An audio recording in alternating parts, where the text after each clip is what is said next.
For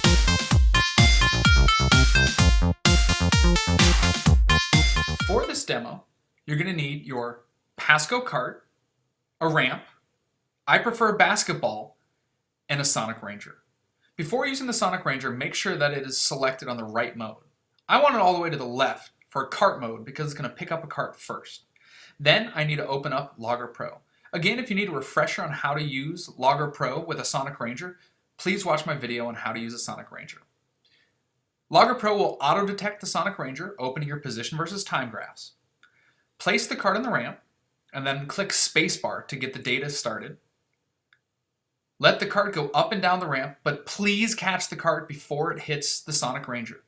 Now you've got a characteristic parabolic curve with a very, very nice linear velocity versus time graph. These are all examples of constant acceleration motion. After this, close the Sonic Ranger because we're going to toss a ball straight up over the Sonic Ranger and catch it.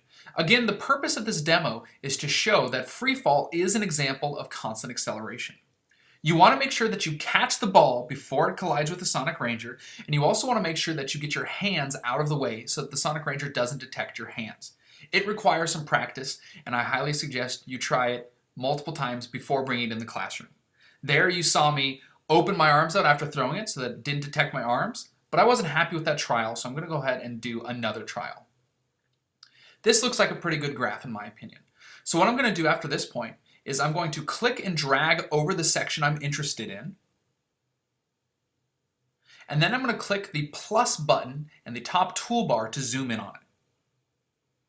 This will auto-zoom both the position and the velocity graph. So as we see, here is again that very, very characteristic parabolic position versus time graph and a linear velocity versus time graph for constant acceleration.